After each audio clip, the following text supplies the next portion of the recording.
Alô, comunidade! Eu sou Rodrigo Viana e esse é o ICL Urgente, começando agora com as principais notícias do Brasil e do mundo, sempre às 5 horas da tarde, o seu horário, o seu novo horário, né? Nós vamos completar 3 meses com o ICL Urgente aqui ao vivo, sempre às 5 horas. Sempre com a gente, Laura Couto, na redação do ICL. Olha a turma ali também já preparando o N2 logo atrás, né, Laura? Boa tarde para você. Boa tarde, Rodrigo. Bastante notícia quente nessa terça-feira. Boa tarde para todo mundo que está nos assistindo.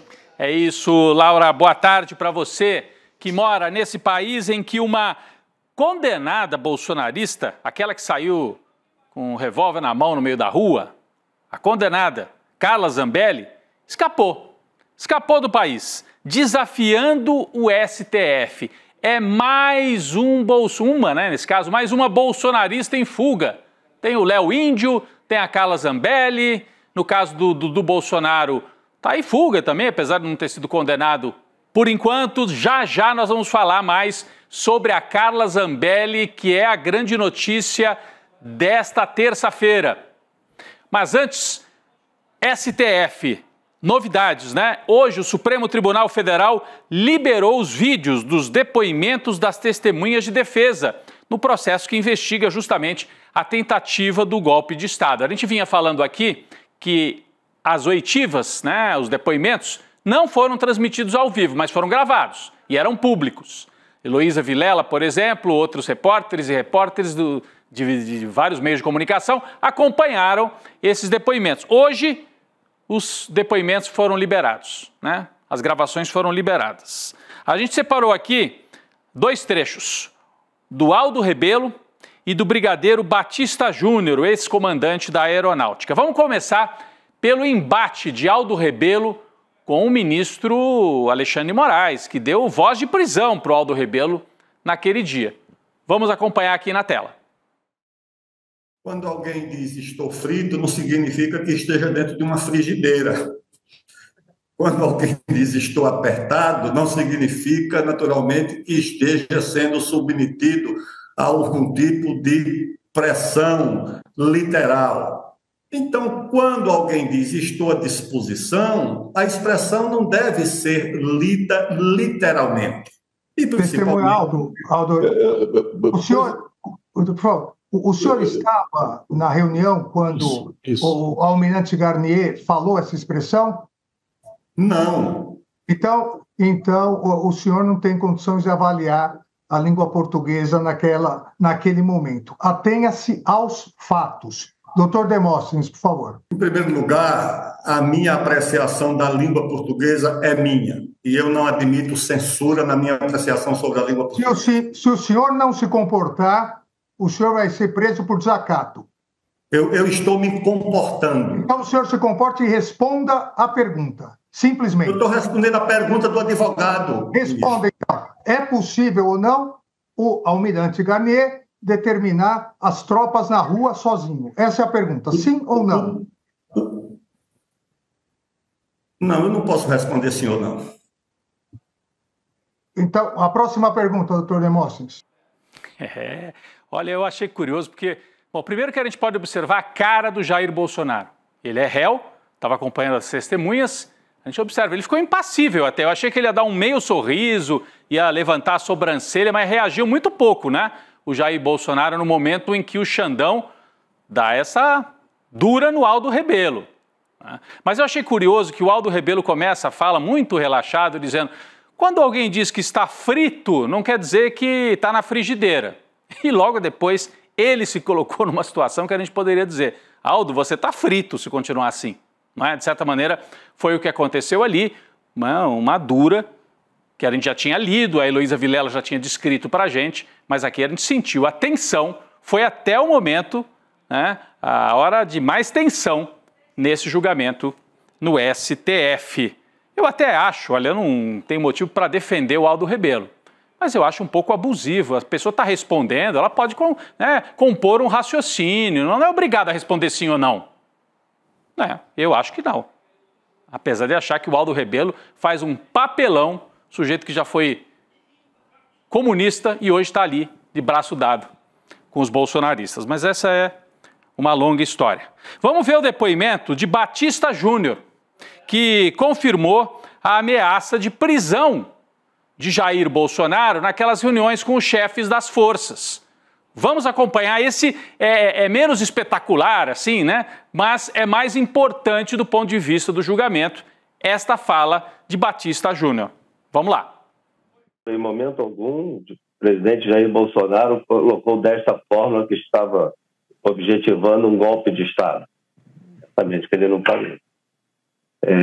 Mas, durante as discussões, nós começamos a imaginar que os objetivos políticos de uma medida de exceção não eram para garantir a paz social até o dia 1º de janeiro. E foi dentro deste contexto que o general Freire Gomes colocou, ou seja, não foi em resposta a uma colocação que o presidente daria um golpe, mas foi no âmbito desta discussão de possíveis estados de exceção, tem os pressupostos necessários para que eles sejam feitos. Tá aí a fala, com muita calma, né? Com muita tranquilidade. O almirante Batista Júnior, a paisana, não estava usando farda, e o Bolsonaro ouvindo ali quietinho, e ele diz, houve sim um momento em que o Freire Gomes, general, disse que se insistisse nessa história de estado de exceção, poderia ser necessário caminhar para uma prisão do presidente da República. No ICL Notícias, segunda edição, nossa equipe vai trazer mais trechos e mais análise sobre esses vídeos liberados hoje pelo STF. Nós mostramos 2 aqui e o N2 vai trazer outros trechos. Você aguarda e a gente vai ter tudo isso ao vivo aqui no ICL.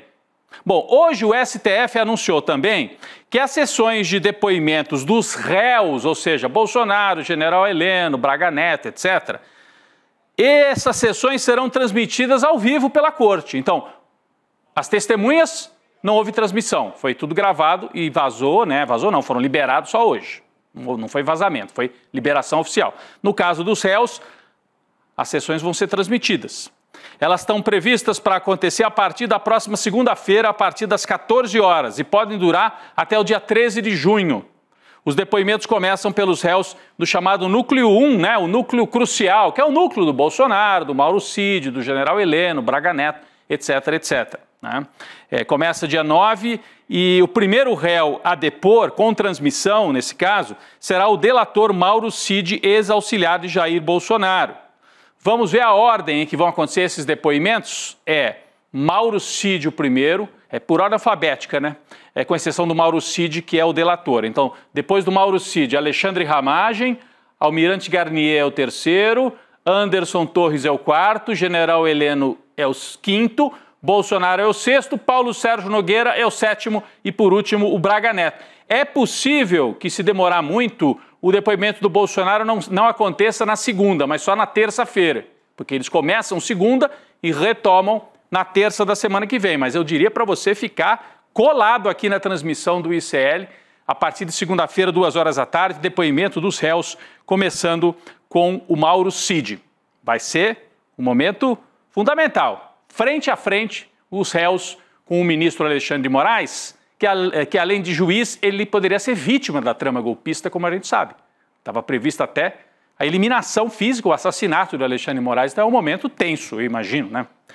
E tem uma novidade, mais uma de agora a pouco, que pode impactar todo o processo, principalmente a vida de Jair Bolsonaro, não é isso? Laura Couto atualiza para a gente esta informação, por favor. A Polícia Federal vai ouvir o senador e ex-vice-presidente Hamilton Mourão sobre a suposta ligação que ele teve com Jair Bolsonaro antes de prestar o seu depoimento como testemunha de defesa. O ministro Alexandre de Moraes determinou 15 dias para a Polícia Federal escutar o senador Hamilton Mourão. A decisão atende um pedido da Procuradoria-Geral da República, Rodrigo. Importante. Então, por que eu digo que impacta, né, Laura? Porque, dependendo da fala e do entendimento, os ministros podem concluir que o Jair Bolsonaro tentou interferir no processo, na ação penal. E esse seria motivo para prisão preventiva. E olha, já tem o precedente da Carla Zambelli, que nós vamos tratar já já, fugindo. Será que pode vir uma prisão preventiva aí para o Bolsonaro? Vamos ver, importantíssimo. Bom, eu já toquei no assunto aqui, vamos adiante agora. Carla Zambelli se mandou do Brasil. Ainda não se sabe exatamente o paradeiro da deputada, Tudo indica que ela deixou o país pela fronteira com a Argentina. E a Carla Zambelli deu uma entrevista agora há pouquinho, eu estava escutando, para a CNN Brasil, informando que está nos Estados Unidos. Bom, mas a gente não pode confiar em nada do que ela fala. Ela pode dizer que está nos Estados Unidos e está, sei lá, no Paraguai ou na Europa. Primeira informação é que ela estaria na Europa, mas então ela, de viva voz, disse para a CNN, estou falando dos Estados Unidos, estou em tratamento médico. Ela negou que seja uma fugitiva, mas afirmou, entre aspas, não há mais justiça no Brasil.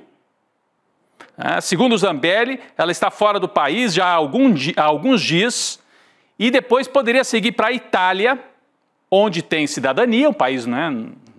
Ela tem cidadania italiana, e ela se diz intocável se chegar à Itália. É a expressão que ela mesma usou. De acordo com a apuração do UOL, a PGR pode pedir prisão preventiva da Carla Zambelli. Caberá ao STF decidir sobre a prisão, que pode não ter resultado prático, né? Se ela estiver na Itália, tem cidadania italiana, difícil que é a Itália, talvez impossível, que aceite mandar a Carla Zambelli aqui para o Brasil. A fuga acontece depois dela ser condenada pelo STF a 10 anos de prisão e também a perda do mandato por invadir os sistemas do CNJ, naquele episódio que envolvia também o hacker. Zambelli negou que esteja abandonando o país definitivamente. Ela diz assim, entre aspas, gostaria de deixar evidente que não é um abandono do país, muito pelo contrário, é resistir, é continuar falando o que eu quero falar. Então ela joga na confusão propositalmente. Ela diz, eu não estou fugindo, mas não tem justiça, mas eu estou resistindo, mas eu estou fazendo tratamento médico nos Estados Unidos, já fiz outras vezes.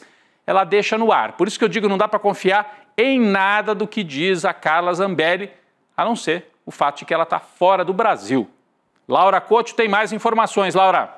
Piada, né, Rodrigo? Não dá para confiar mesmo. Eu trouxe mais algumas informações. A deputada federal Carla Zambelli, ela teria decidido deixar o país depois de ouvir de aliados que ela não tem chance nenhuma de escapar da prisão, que na melhor das hipóteses ela podia conseguir um regime semiaberto. A informação é da coluna da Raquel Landim, do UOL. Uma outra informação, depois dessa fuga da Zambelli, o advogado dela, o Daniel Bialski, decidiu deixar a defesa. Segundo ele foi apenas comunicado pela deputada que ela estaria fora do Brasil para dar continuidade a um tratamento de saúde. Agora, os ministros do Supremo Tribunal Federal, uma outra informação, os ministros do Supremo Tribunal Federal, ouvidos pelo jornal Valor, afirmam que a Zambelli pode ter a prisão decretada e mais, Rodrigo, ter o nome incluído na Interpol, se ficar comprovado que ela realmente deixou o Brasil para fugir de uma eventual condenação. Para quem não sabe, a Interpol emite alertas para que outros países possam deter pessoas consideradas criminosas. Agora, para finalizar, para a CNN, Rodrigo, em entrevista, a Zambelli diz que tem vontade de terminar o seu mandato e que, caso a ação penal seja suspensa, ela vai voltar para o Brasil. Tá vendo, Laura? Ela vai emitindo sinais contraditórios, né? Para não permitir que se conclua exatamente qual é a estratégia dela. Vamos lembrar que a Zambelli está condenada, que a Zambelli teve o passaporte brasileiro apreendido, mas o italiano não. Para cruzar para a Argentina, ela não precisou nem de passaporte, se foi esse mesmo caminho. Pode ter saído com a carteira de identidade, Mercosul. Depois, para voar para os Estados Unidos, pode ter usado o passaporte italiano, né? Então ela está com o passaporte italiano na mão e já deu a letra. Na Itália eu sou intocável. Né? É uma estratégia arriscada. Ela também trocou as redes sociais dela, passando para o nome da mãe dela, que ela pretende que seja candidata no ano que vem para herdar aí o que ela considera um patrimônio político da família da Carla Zambelli. A gente tem as reações, né? O líder do PT, Lindbergh Farias, diz que vai pedir alerta vermelho para a Interpol para localizar, prender e extraditar a Carla Zambelli. E o Lindbergh diz também que é necessário ficar de olho no Jair Bolsonaro. Ele não tem dúvidas, o deputado, líder do PT, de que o ex-presidente pode seguir o mesmo caminho. Então é bolsonarista fugindo para tudo que é lado. Fugindo para tudo que é lado. É a fuga, não é das galinhas, mas dos bolsonaristas, não é? Vamos continuar acompanhando essa história. A Carla Zambelli vai concluindo a carreira política dela. Isso a gente tem certeza com esta atitude. Bom, hoje o presidente Lula voltou a criticar as manifestações do governo dos Estados Unidos contra a atuação do ministro do Supremo, Alexandre de Moraes. Lula ainda aproveitou para criticar as articulações de Eduardo Bolsonaro nos Estados Unidos. Vamos ver o vídeo. É inadmissível que um presidente de qualquer país do mundo dê palpite sobre a decisão da Suprema Corte de um outro país. Se você concorda ou você não concorda, silencie, porque não é correto você dar palpite. O multilateralismo foi uma das coisas mais extraordinárias criadas depois da Segunda Guerra Mundial. E é importante a gente respeitar. E como eu gosto de respeitar, eu gosto de ser respeitado. Tá? Então, por enquanto, o que nós temos é fala de pessoas, sabe? Mas pode ficar certo que o Brasil vai defender não só o seu ministro, mas defender a Suprema Corte. O que é lamentável é que um deputado brasileiro, filho do ex-presidente, está lá a convocar os Estados Unidos para se meter na política interna do Brasil. É isso que é grave. É isso que é uma prática terrorista. Aí ele usou a palavra, isso que é uma prática terrorista, isso que é grave, né? O ataque que Eduardo Bolsonaro promove de fora para dentro do Brasil. Que patriotas são esses, diz o presidente Lula. A fala de Lula também faz referência a um ofício que o governo brasileiro recebeu dos Estados Unidos. Porque por isso que ele diz, não vem dar palpite aqui não. Porque os Estados Unidos mandaram um ofício falando sobre a atuação de Moraes. Bom, como se o Lula fosse chefe do Moraes, eles não sabem que existem 3 poderes separados? Sabem, mas jogam na confusão. O documento lá da Casa Branca foi uma resposta dos Estados Unidos às decisões judiciais que resultaram no bloqueio de redes sociais americanas no Brasil. Ontem o deputado licenciado Eduardo Bolsonaro publicou um vídeo que eu mostrei aqui no N2, nós não vamos rodar o vídeo com som e tudo para não fazer o jogo dele, mas é curioso. Eduardo Bolsonaro, nesse vídeo aqui, praticamente se lança candidato a presidente. Então ele faz um jogo duplo. De lá, ataca as instituições brasileiras, mas nesse vídeo que eu mostrei, só um pedacinho aqui, tá nas redes dele, ele fala, eu quero convocar os brasileiros para a unidade, nós temos que ter união no país, chega de enfrentamentos. E não dá para entender. Ou dá, né? É um teste, porque isso já é discurso de pré-candidato à presidência e é recado para o Tarcísio e para a Michele. Eu sou o nome. Meu pai vai me colocar como candidato da família Bolsonaro. É impressionante como a família Bolsonaro vai dobrando a aposta, né, e vai apostando nessa aliança que vem de fora para dentro. Mais importante o Trump do que acordo com o Centrão, Kassab e Tarcísio para a família Bolsonaro. É isso, vamos seguir acompanhando. Hoje o presidente Lula se manifestou também sobre um outro assunto importante, o decreto que propõe aumento do IOF em algumas situações, para alguns casos bem específicos. Em coletiva de imprensa, nesta mesma que a gente já viu aqui, né? Vocês viram ali a coletiva, o Lula falando do Bolsonaro, mas nessa mesma coletiva de imprensa, ele negou que o ministro da Fazenda, Fernando Haddad, tenha errado ao anunciar novas tarifas do IOF e depois voltado atrás. O presidente Lula ressaltou que está discutindo outras possibilidades para, né, você não precisar de um aumento do imposto. Laura Couto tem mais informação sobre o IOF. Laura. Rodrigo, o presidente Lula disse que o fato do ministro da Fazenda, Fernando Haddad, ter voltado atrás na medida para o aumento do IOF um dia depois do anúncio foi para dar tranquilidade à sociedade brasileira. Mas agora há pouco, o ministro Fernando Haddad disse que apresentou uma proposta para o IOF para o presidente do Senado, Davi Alcolumbre, e para o presidente da Câmara, Hugo Motta. A medida, no entanto, só vai ser apresentada para o público na semana que vem, depois de ser compartilhada com os líderes do Congresso. Rodrigo. Então é importante. O Lula deu a letra, deu apoio público para o Haddad, porque o Haddad estava se sentindo assim na fogueira, né? Ele tentou trazer uma saída para as contas do governo, foi rechaçado no Congresso, aí teve que voltar atrás. O Lula deu apoio público para o Haddad e o Haddad apresentou uma alternativa, está na mesa do Alcolumbre e do Hugo Motta. O mercado financeiro vai arrancando as concessões que queria do governo. É importante ressaltar que o aumento das alíquotas foi pensado para ajudar a fechar as contas do governo, né?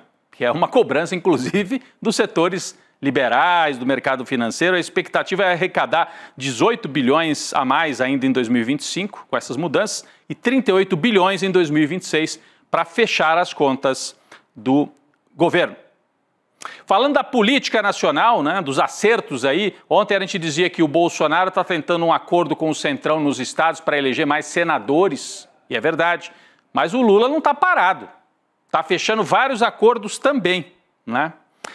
Um deles, tentativa de acordo com o Renan Calheiros em Alagoas, mas olha, o senador Renan Calheiros, do MDB de Alagoas, informou ao Supremo que não tem interesse numa audiência de conciliação na queixa que foi protocolada contra ele pelo deputado Arthur Lira, também de Alagoas. Então isso aqui é briga, guerra de lideranças alagoanas. O caso está no STF, sob relatoria de André Mendonça, por conta do foro privilegiado dos dois, né? O Arthur Lira disse que teve a honra atacada pelo Renan Calheiros. Laura Couto. Rodrigo, a história é a seguinte. Em julho de 2023, o Lira apresentou uma queixa-crime contra o Renan Calheiros à Justiça Federal de Brasília e afirmou que foi alvo de calúnia, difamação e injúria por parte do senador Renan Calheiros. De acordo com o Lira, os ataques teriam acontecido em uma publicação no Instagram do Renan Calheiros em dezembro de 2022, na qual o senador ele relacionou o Lira a desvios de verbas públicas naquele orçamento secreto e também relacionou o Lira a interferências da Polícia Federal em Alagoas. Só que os advogados do Renan Calheiros afirmaram que uma audiência entre eles para chegar a uma conciliação, como sugere a PGR, seria infrutífera, porque os dois são adversários políticos declarados, Rodrigo. Pois é, Laura, e olha, o que tem de bastidor aqui sobre as disputas em Alagoas, tem essa guerra, né?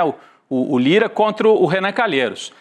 Tem uma história de que Lula pode tentar fechar um acordo atraindo para o lado do Lula o atual prefeito de Maceió, que era ligado ao Lira.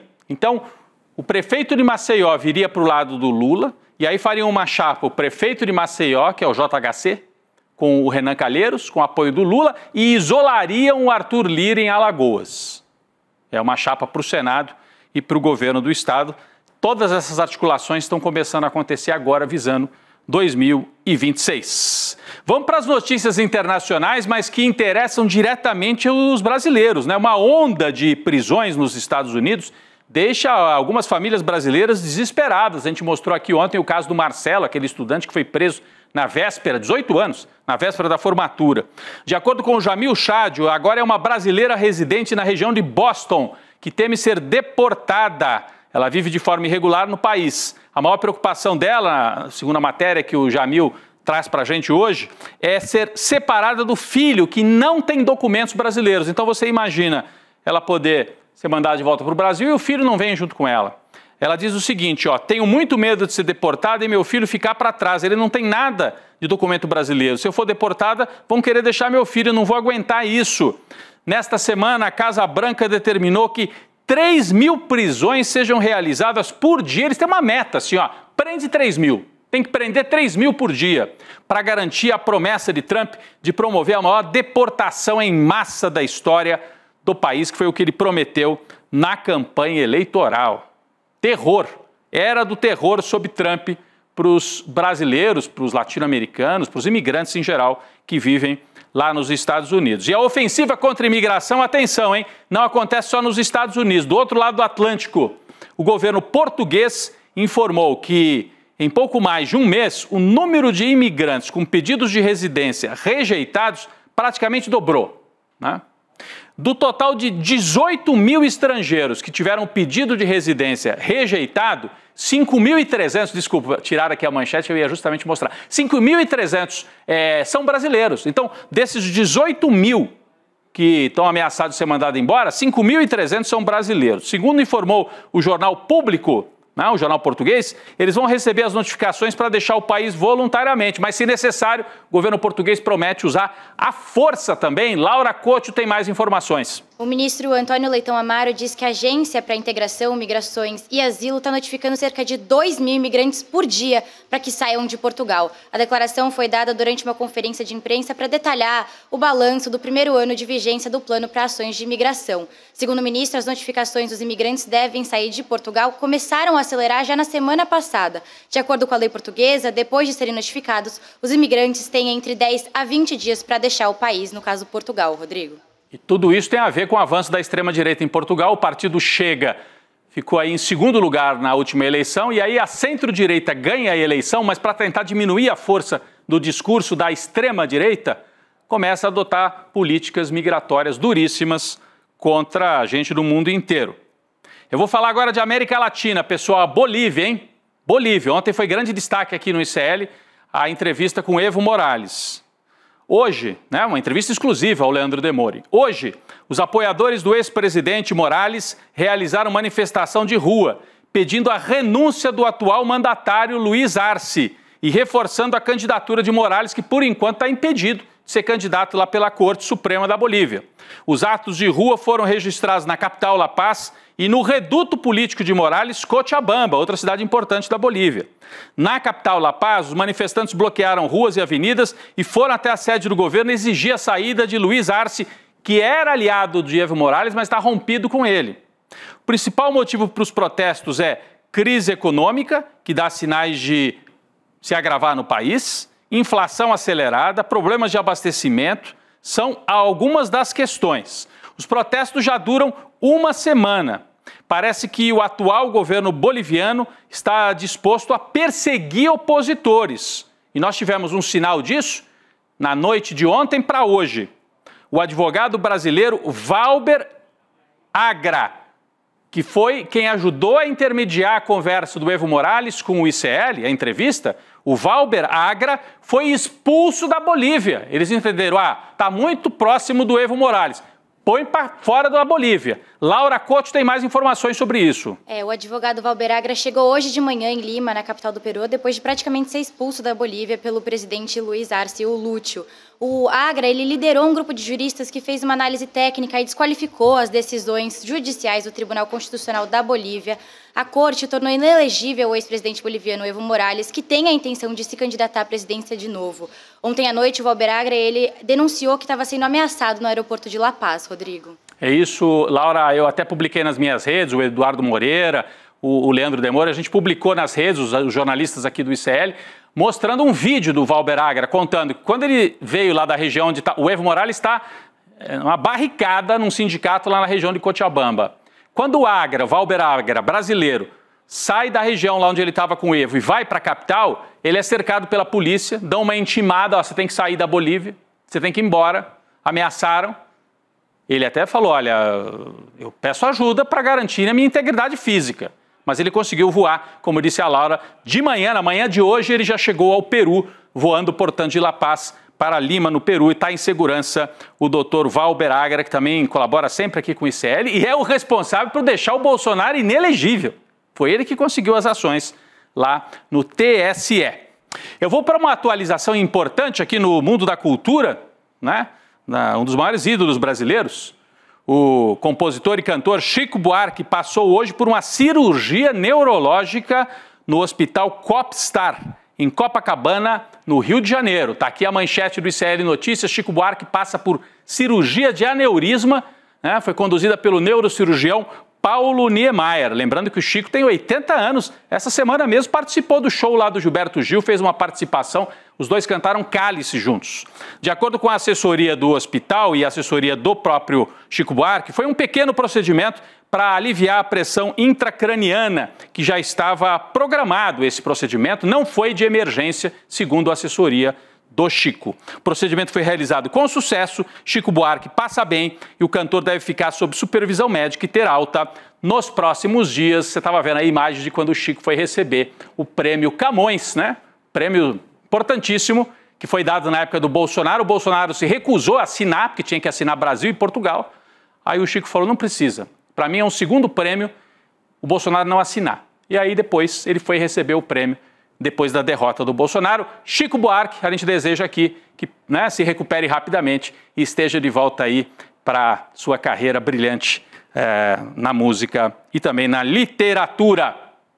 Bom, pessoal, nós temos muito o que comemorar aqui no ICL esta semana. Acabamos de bater a marca histórica de 1 milhão de inscritos. Está aqui, ó, 1 milhão de inscritos. E por causa disso vamos fazer uma mega live. A mega live de 1 milhão de inscritos contra a extrema-direita, no dia 4 de junho, também conhecido como amanhã, quarta-feira, às 7 horas da noite, logo depois do N2, esta mega live com convidados surpresa, amigos aqui do ICL, aliados fundamentais das causas que o ICL também defende. Você não pode ficar de fora. Ative as notificações do canal para ser avisado. E aí a gente te informa, está começando a live.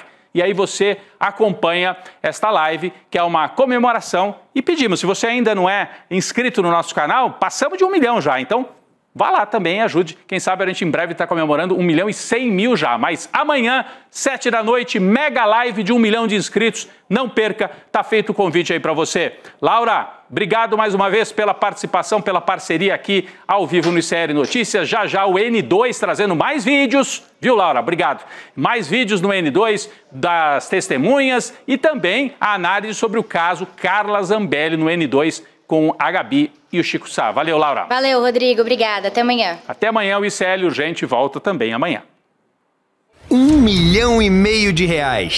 Esse é o investimento que o ICL vai fazer em projetos de impacto. Mais de 1.000 empresas do país inteiro entraram na disputa para ter seus negócios transformados. Mas só 7 empresas vão ser escolhidas. 4 empresas recebem R$125 mil, 2 empresas recebem R$250 mil e uma empresa vai receber um investimento de R$500 milhão. Não é matemática, não é cálculo, é conhecimento do seu negócio, porque cada negócio é um negócio. Uma coisa que venda bem e que o consumidor queira comprar. Tantas frentes no negócio. Em qual focar? Muito orgulhoso disso que a gente está construindo junto, sabe? Isso tudo é muito especial. Quanto mais você fica nervoso, mais você trava o seu cérebro. Explorar um pouco nessa visão de marketing digital. E eles vão decidir se cada empreendedor passa ou não passa para a próxima fase. Tem gente que não sabe o buraco que tá. Eu queria lembrar que empreender é coisa séria, investir é coisa séria. É um momento difícil, mas o jogo precisa seguir.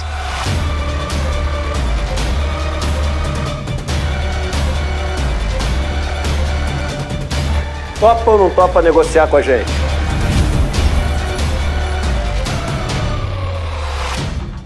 Quer saber como as notícias do dia impactam o seu bolso? Então cola comigo no Mercado Investimentos. Durante a semana eu explico os movimentos da economia e o mais importante, como isso bate na porta da sua vida. No preço da gasolina, dos juros do cartão, do aluguel e do carrinho de compras. E eu queria te perguntar, o preço subiu mesmo? Porque as pessoas estão cautelosas e receosas com os preços. Elas acham que a inflação vai subir, porque aumenta essa desigualdade. De segunda a sexta-feira, ao vivo, das 11 às 11h30, um panorama econômico do Brasil e do mundo no canal do ICL Notícias. A informação que faz a diferença no seu dia.